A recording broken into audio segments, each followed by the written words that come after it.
Breaking news, ಮದುವೆ ಚೌಟ್ರಿಯಲ್ಲಿ ಊಟಕ್ಕಾಗಿ ಪರದಾಟ. ಯಾವ ಇವೆಲ್ಲ ಗೈಸ್, ಬೆಳಗ್ಗೆ ಎದ್ದು ರೋಡಿಗೆ ಬಂದ್ರೆ ಈ ಹುಡ್ಗ ಅಲ್ಲೇ ನನ್ಕಿಂತ ಫಸ್ಟ್ಲೇ ಎದ್ದು ಇಲ್ಲಿ ನನ್ನ ಕರ್ಕ ಬಂದವನೆ.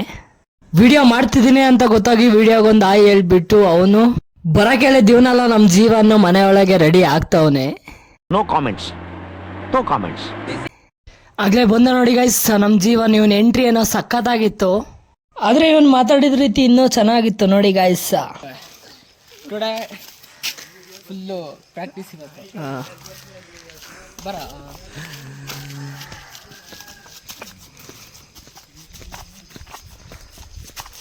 ಇವತ್ತು ನಾವಿಬ್ರು ಬೆಳಗ್ಗೆ ಪ್ರಾಕ್ಟೀಸ್ ಮಾಡೋಣ ಅಂತ ಹೊರಟಿದ್ವಿ ಗೈಸ್. ಹೋದ್ವಿ, ಅಲ್ಲಿ ಯಾರು ಇರ್ಲಿಲ್ಲ. ಸೊ ಕಾರಣ ಬಸ್ಕಲ್ಗೆ ಒಂದ್ ರೌಂಡ್ ಹೋಗಿ ಬರೋಣ ಅಂತ ಹೇಳ್ಬಿಟ್ಟು ನಡ್ಕಂಡೆ ಹೋದ್ವಿ. ಮಧ್ಯದಲ್ಲಿ ವಿಡಿಯೋಸ್ ಎಲ್ಲ ಮಾಡ್ಕೊಂಡ್ವಿ ಗೈಸ್.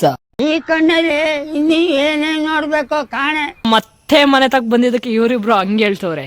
ಅಣ್ಣ ನಿನ್ನೆ RCB ಆಯ್ತು, ಎಲ್ಲರೂ RCB ಅಂದ್ರೆ ನೀನು ಜೀವನ ಏನ್ ಬರೀ ವಾಲಿಬಾಲ್ ಅಂತೀರಲ್ಲ, ಯಾಕೆ? ಇವರಿಬ್ರು ಮಾತು ಕೇಳ್ಬಿಟ್ಟು ನಾನು ಸ್ವಲ್ಪ ತಲೆ ಹುಳ ಬಿಟ್ಕೊಂಡೆ, ಯಾಕೆ ಹಿಂಗೆ ಅಂತ. ಆದ್ರೆ ಒಬ್ಬೊಬ್ರಿಗೆ ಒಂದೊಂದು ಗೇಮ್ ಇಷ್ಟ ಇರುತ್ತೆ ಅಲ್ವಾ. ನಾವು ಕ್ರಿಕೆಟ್ನ ನೋಡಲ್ಲ, ಸೊ ದಟ್ ಆ ರೀತಿ ಹೇಳಿದ್ದಾರೆ ಆ ಹುಡುಗಿರು.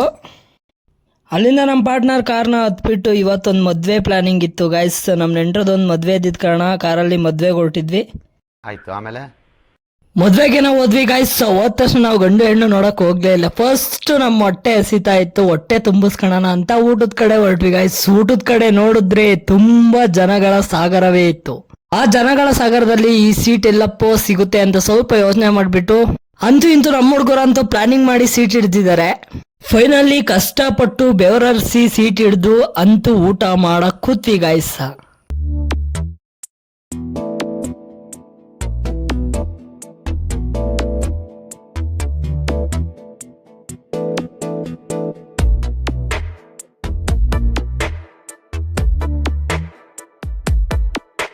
ಈ ಜನುಮವೇ ಆಹ ದೊರಕಿದೆ ರುಚಿ ಸವಿಯಲು.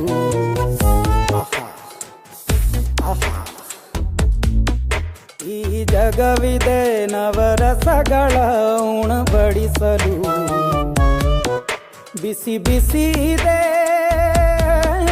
ಬಿಸಿ ಬಿಸಿ ಇದೆ ನಳಪಾಕ ದಿನ ದಿನ ನೂತನ.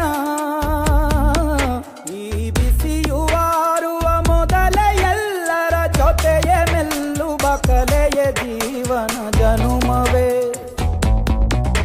ಈ ಜನುಮವೇ ಆಹ ದೊರಕಿದೆ ರುಚಿ ಸವಿಯಲು. ಈ ಜನುಮವೇ ಆಹ ದೊರಕಿದೆ ರುಚಿ ಸವಿಯಲು.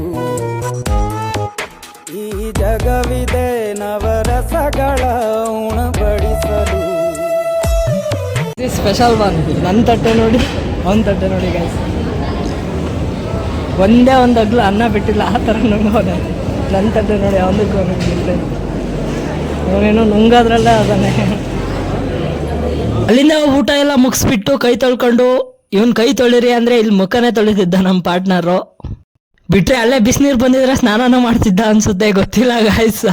ಕೈ ತೊಳೆದಿದ್ದೇನೋ ಆಯ್ತು, ಟಿಶ್ಯೂ ಪೇಪರ್ ಅಲ್ಲಿ ಕೈ ಒರೆಸ್ಕೊಳ್ಳಿ ಅಂತ ಇಟ್ರೆ ಇವನ್ ಮುಖನೇ ಒರೆಸ್ಕೊಂತವನೆ, ಟವಲ್ ಮಾಡ್ಕೊಬಿಟ್ಟವನೆ ಗಾಯ್ಸ್. ಇದನ್ನ ಮತ್ತೆ ಮೇಲೋದ್ರೆ ಅಲ್ಲಿ ಜನಗಳ ಸಾಗರನೇ ಇದೆ ಗಾಯ್ಸ್. ಈ ಜನದೊಳಗೆ ಎಲ್ಲಿ ಹೋಗೋದು ಅಂತ ಹೇಳ್ಬಿಟ್ಟು ಗಂಡು ಹೆಣ್ಣು ದೂರದಲ್ಲಿದ್ರು, ದೂರದಲ್ಲೇ ಝೂಮ್ ಹಾಕಿದೆ.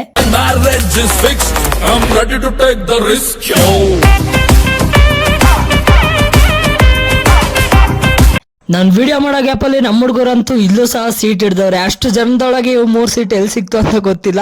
ಆ ಗ್ಯಾಪಲ್ಲೇ ಸೀಟ್ ಇಟ್ಕೊಂಡು ಇವನೇನೋ ಹೇಳ್ತವನೆ ಗಾಯ್ಸ್. ಪಾಪ ನಮ್ಮ ಹುಡ್ಗ ಕೂರಕ್ಕೂ ಬಿಡ್ತಲ್ಲ ಗಾಯ್ಸ್. ಅಲ್ಲಿ ಹುಡುಗರು ಫೋಟೋ ಅಲ್ಲೇ ಕ್ಯಾಮ್ರಾಮ್ಯಾನ್ ಆಗ್ಬಿಟ್ಟವನೆ ಇವನು. ಎಲ್ಲಿ ಎಷ್ಟು ಫೋಟೋ ತೆಗ್ದಿದ್ನೋ ಗೊತ್ತಿಲ್ಲ ನಂಗಂತ. ಆ ಹುಡ್ಗ ಗೊತ್ತಿಡ್ದು ಇವನೇ ಕರ್ದ. ಇರ್ಲಿ ಅಂತ ಹೇಳ್ಬಿಟ್ಟು ಒಂದು 10 ನಿಮಿಷ ಕೂತ್ಕೊಂಡು ನೋಡ್ಕೊಂಡು ಹೊರಗಡೆ ಬಂದ್ವಿ ಗಾಯ್ಸ. ಹೊರಗಡೆ ಬಂದ್ರೆ ಸೂರ್ಯ ನಮ್ಮನ್ನ ಸುಟ್ಟಾಗ್ತಾ ಇದ್ದಾನೆ. ಈ ಸೂರ್ಯ ಸುಡೋ ಬಿಸ್ಲಿಗೆ ಇರ್ಲಿ ಅಂತ ಹೇಳ್ಬಿಟ್ಟು ಐಸ್ ಕ್ರೀಮ್ ತಗೋ ಬಂದ್ವಿ ಗಾಯ್ಸ. ಐಸ್ ಕ್ರೀಮ್ ಅಂದ್ರೆ ಸುಮ್ನೆ ಬರಲ್ಲ ಅಲ್ವಾ, ದುಡ್ಡು ಕೊಡ್ಬೇಕು. ಹಂಗೆ ನಮ್ಮ ಪಾರ್ಟ್ನರ್ 100 ರೂಪಾಯಿ ಫೋನ್ ಪೇ ಮಾಡಿದ್ದ. ಆ ಗ್ಯಾಪ್ ಅಲ್ಲಿ ಐಸ್ ಕ್ರೀಮ್ ತಗೊಂಡು ಬಂದು ತಿಂತಾ ಇದೀವಿ ಗಾಯ್ಸ್. ಇವನ್ ಟೇಸ್ಟ್ ಕೇಳಿದಕ್ಕೆ ನೆಕ್ಸ್ಟ್ ಲೆವೆಲ್ ಇದೆ ಅಂತಾನೆ ಹೇಳಿದ್ರು ಇಬ್ರು. ಐಸ್ ಕ್ರೀಮ್ ಅಷ್ಟೇನ್ ಚೆನ್ನಾಗಿರ್ಲಿಲ್ಲ ನನ್ನ ಪ್ರಕಾರ. ಅಲ್ಲಿಂದ ಮನೆಗೆ ಬಂದ್ರೆ ಇದೊಂದು ಕಾಮಿಡಿ ಪೀಸ್ ಗಾಯ್ಸ್. ಇವನಿಗೆ ಇವತ್ತು ಯಾವ ವಾರನೇ ಅಂತ ಗೊತ್ತಿಲ್ಲ. ಇವತ್ತು ಗುರುವಾರ ಇದ್ದಿದ್ದನ್ನ ಬುಧವಾರ ಅಂತವನೆ ನೋಡಿ ಗೈಸ್. ಇವನಂತ ಮನುಷ್ಯ ಯಾರು ಇಲ್ಲ ಅಂತ ಹೇಳ್ಬಿಟ್ಟು ಇರ್ಲಿ ಅಂತ ಗ್ಯಾಪ್ ಅಲ್ಲಿ ಒಂದು ವಿಡಿಯೋ ತಗೊಂಡೆ ಅವನು. ನಾಳೆ ನಾಳೆ ಬುಧವಾರ ಇನ್ನೊಂದ್ಸರಿ ಹೇಳು. ನಾಳೆ ಬುಧವಾರ ಅನ್ನೋ. ಇಷ್ಟ ಆಗಿತ್ತು ಇವತ್ತಿನ ಲಾಗ್ ಅಂತ ಹೇಳ್ತಾ ಸಿಗುವ ಮತ್ತೆ.